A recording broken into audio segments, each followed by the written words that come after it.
Incoming. There you go.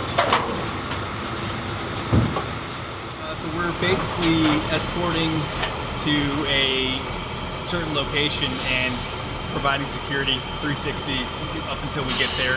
Once we get there, we're going to set security for them until they're ready to take over.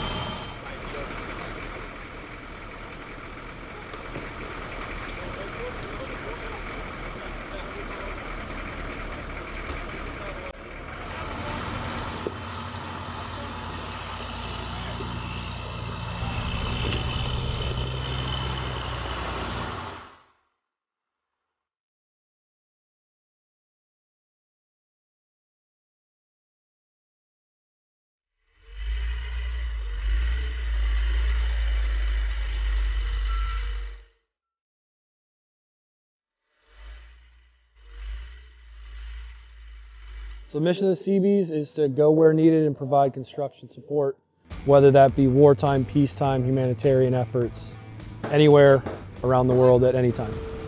We build houses, we build towers, we go in and refab like a hospital. I got to do a couple of those. We built some schools in Dominican Republic. So initially I just thought like, hey, I'm gonna just be swinging a hammer, but then I found out it was a much wider spectrum.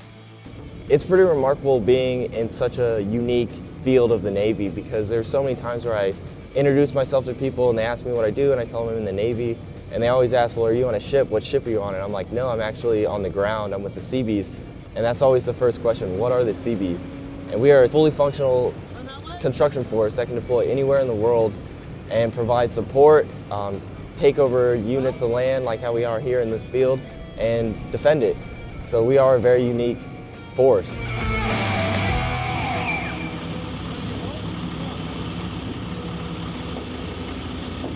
So we have a 12-month home port. In the middle of that 12 months, we have our field training exercise, which is what we're doing right now. And during FTX, that's where we're practicing our skills and capabilities, and we're being evaluated to get our certification for deployment. Right now I'm building a hasty skirmish, one-man pit. So once I get this done, I can get him in the pit. I can start drawing up the range card and then teach him how to do it himself.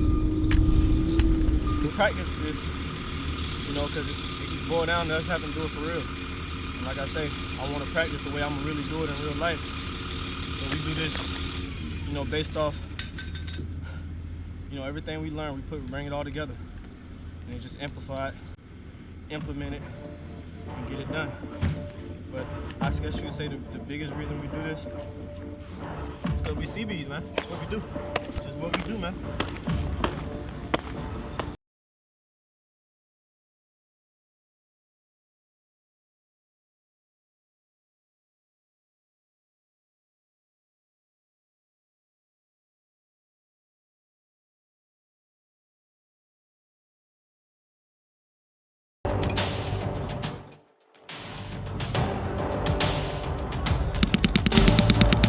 Being tested on indirect fire, small arms fire, sniper attacks, and how we defend against those. So we, as SEABEEs, we're not offensive units. We're all defensive. What do we do at the camp? Thank you. That's okay. You can walk, get up. There you go. Get him out of there. Get him out of there. I'm an instructor, so I teach these guys. We have squad leader class, crew serve weapons class, we have fire team leader class, and we also have convoy security. So all these classes that we teach the trainees how to do this prior to coming out to the field. So we almost mentally preparing them. So then once they do come out here, the things that we taught them are the same things that we grade them on. Blame those guys? Nope. Who they gonna blame? All right. Either way.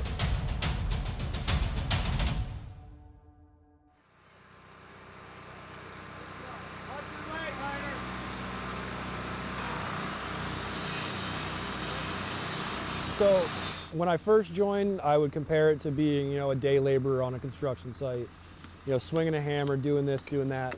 But as a builder first class, you're more in that project supervisor role, making sure the project's getting done on time, tasking your crew leaders with their day-to-day tasking and making sure that they're carrying that out and making sure they're doing it properly. There's all kinds of different jobs on effects, but generally you're going to see you're an electrician, you're going to try to set up power for the camp and all the tents and make sure that everyone has, you know, heating and cooling if possible. If you're security, you're going to be digging fighting positions or standing at the ECP trying to keep the camp safe, setting up concertina wire and HESCO barriers. 522, how copy? Well, I'm a squad leader for security. I'm in charge of the security up there at the ECP, ensuring all my guys know their jobs, personnel inspections, vehicle inspections, and I did stand ECP in Iraq and Afghanistan, so I do know that some of these skills we learn out here are very valuable. It really varies on what your job is. Some people have a watch, work, rest rotation.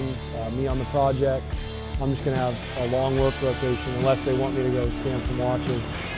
So we'll wake up, we'll have breakfast, we'll go out to the site, and we'll just build until we don't have any light left or any material, or we get to a point where we're comfortable for the day.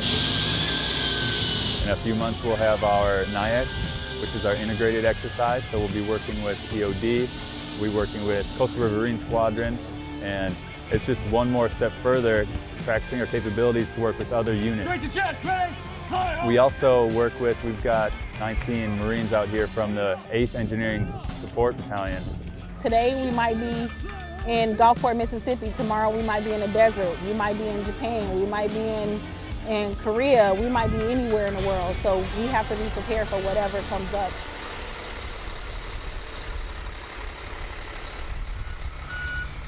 Camp is absolutely horrible now. It's a slip and slide, basically.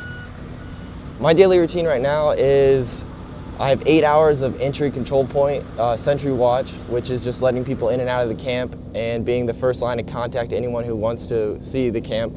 And then from there I go 8 hours to pit watch, where I come to a pit and I watch a sector of the field, and then I go down for 8 hours for the day. So 8, 8, and 8. Getting in our pit earlier at midnight at 1 a.m. this morning, we didn't have steps. It was just literally just taking a step, sliding and catching the walls, going all the way down. And right here, Echo 4, I'm in Echo Company for this VEX, so this will be my tent. So come on in. So this is my rack. I got my sleeping bag, my little pillow I bought here. I keep all my gear on the right where it's easily accessible, and I got my 2 bags here, my roller bags. On top of my bags, I got another bag with all my hygiene utensils in here. Got my canteen, which I take down there to clean out my razor, to shave my face. And then I got a towel there to wipe myself off when I'm done. Now, the best part of the day, taking off your kit after a long day.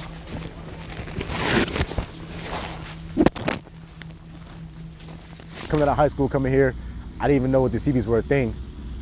So like coming out here to an FTX, helmet and gun and vest, definitely a different experience than I actually thought I would be going into the Navy. Yes, finally, after 16 hours of watch, I can finally go to sleep. I'm from San Diego, so I never thought I'd be outside sleeping in a tent or basically camping. This is definitely a different environment. It sucks to like sleep in a tent, not be able to shower, not get hot meals every night. It's just like everything that you don't want to go wrong goes wrong. Gotta take these back.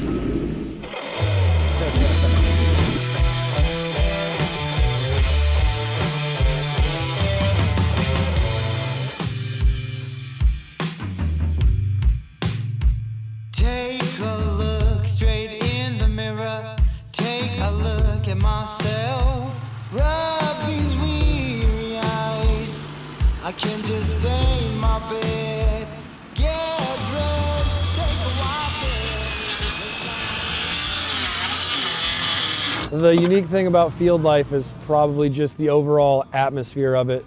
Normally we work either in an office or on a construction site, but when you get out into the field like we are now, it brings out a different side of people. You definitely learn a lot more about your shipmates and about yourself, living out in the rain all day where you can't just go in a building. Not everyone handles FEX and field life the same. Also, we really got to lean on each other, make sure that we get through this. Over there. 11 o'clock, 11 to 10. The field is designed by nature to stress you. It's not designed for you to be comfortable. We want to push you to the limit so that in a real world event, it will be second nature, like muscle memory. So it's designed to push you to the limit. So you're gonna be tired, you're gonna be drained, you're gonna have to deal with the elements. You may be wet, you may be cold, but with this situation, the unique situation that we're in right now, it pushes you to deal with those situations down the line. So when it does come up, you're like, oh, I know what that's like, that's cool. I got it. Everyone's hurt out here. Everyone's in pain. Everyone's struggling, whether their shoulders are hurting because their kit's heavy, holding the rifle gets heavy after a while.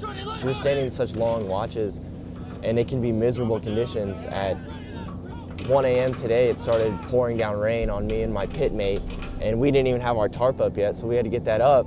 And I'm drenched head to toe, and I'm just so pissed off at the time, and I just don't want to move. I'm just sitting there and bracing the suck, and I see my pitmate still moving, and he's still like grinding, getting the job done. And it's like, I totally respect that. I have to help you out now. Even though I feel horrible right now, I'm so angry.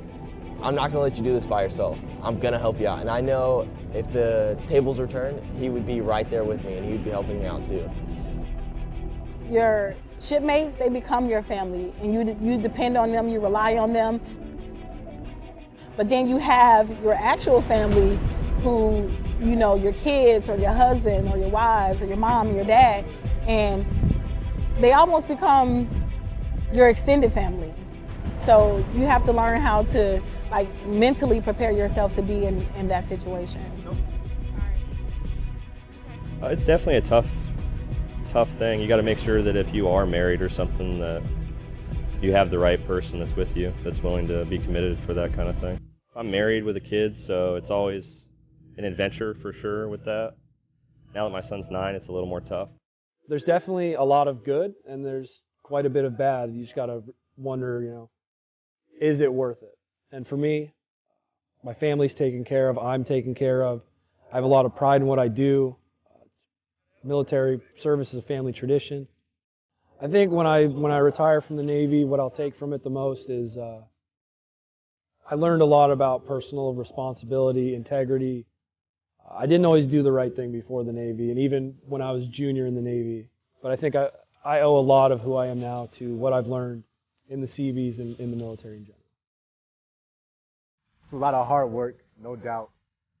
If you're very hardworking, you like moving equipment and doing construction, that's all they do. So you would actually have fun doing it. You really would have fun doing it. It's rewarding. It's hard. You'll be a part of the family. The best thing I can say about being a SEABEE is I'm proud.